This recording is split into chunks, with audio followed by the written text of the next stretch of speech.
I'm Kylee Foster, and the time of performance is Behind the Nine, Daisy Bates and the Abolishment of Segregated Schooling. The widely known Little Rock Nine shook the nation as they became the first group of colored students to attend the segregated Little Rock Central High School. 9 students contributed to the Iris Project, but this was only the surface of the efforts put to the end of segregated schooling in the capital of Arkansas. Numerous people worked on the project behind the scenes, but the students sought out one woman in particular to become their mentor, and that woman was Daisy Bates. She's a source of confidence, determination, and motivation. Daisy Bates worked tirelessly to break down the wall of segregation.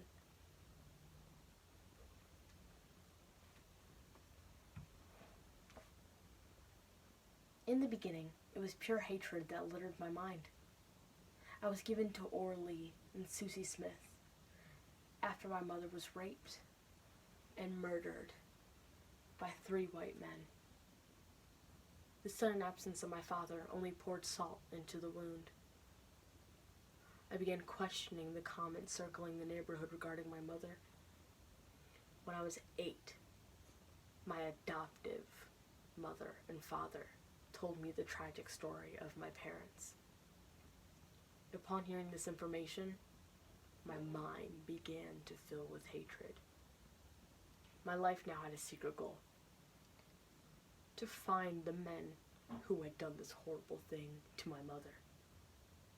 I soon began to act on my hatred.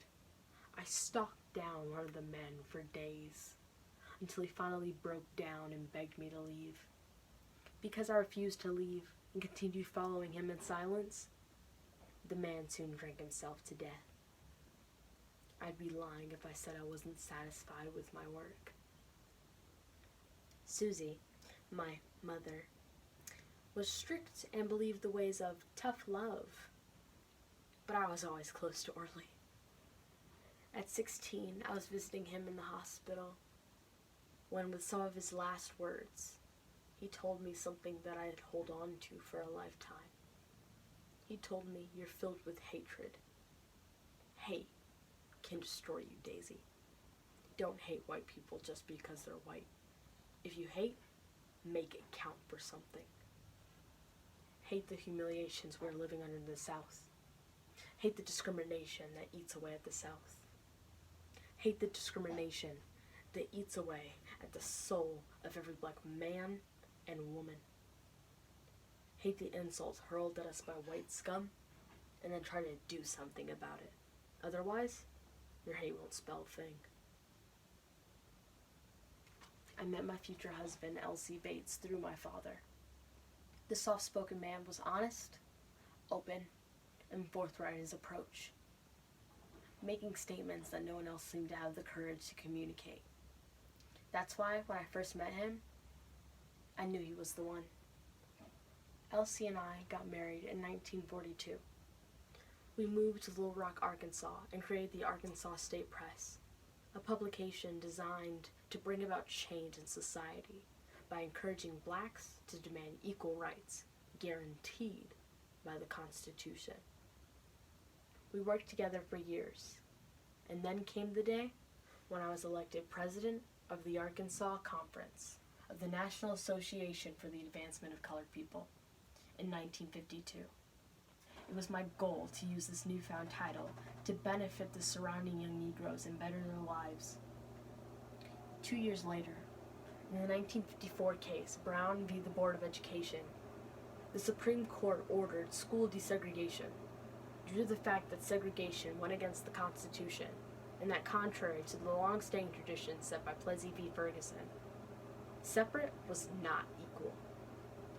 Arkansas still retained their racial barriers and refused to accept black students into their schools. I decided that if I wanted something to change, I needed to work towards changing it. That's when my journey with the Little Rock Nine began.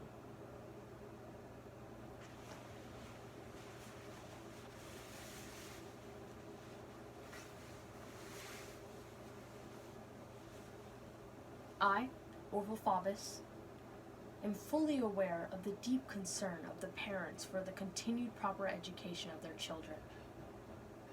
I am fully aware of the inconvenience to the students and the interruption of their proper educational process. To them, both parents and students, I express my sympathy and understanding. To the students who are concerned, I say that in years to follow, we have come to realize the importance of maintaining our current form of government and the importance of preserving the great freedoms and privilege which we know today. You will be happy and proud to remember that you suffered inconvenience and personal sacrifice and thereby made a worthwhile contribution to the maintenance of our dual system of government. These are the words of Orville Faubus, the governor of Arkansas. Their demeaning tone fueled me in the night as well. In 1957, I assisted the 9 black students in the journey of ending segregation in Little Rock Central High.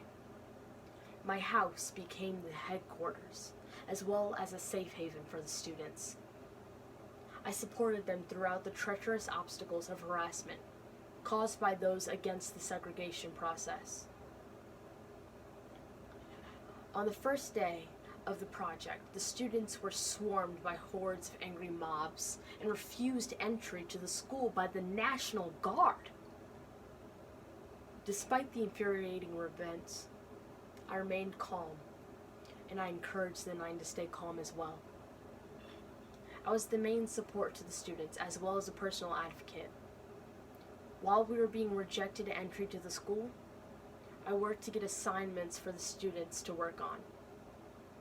During this time, Thurgood Marshall, an NAACP lawyer, and I also worked to get in contact with a higher authority to address the issue.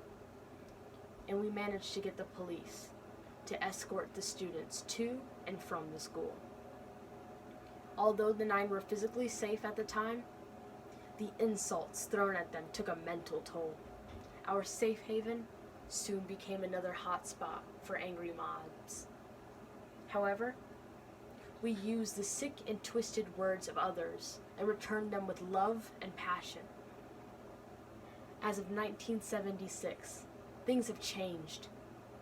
I can ride downtown with my husband, and you are not disturbed by the police. We've changed the law. We have the laws on our side.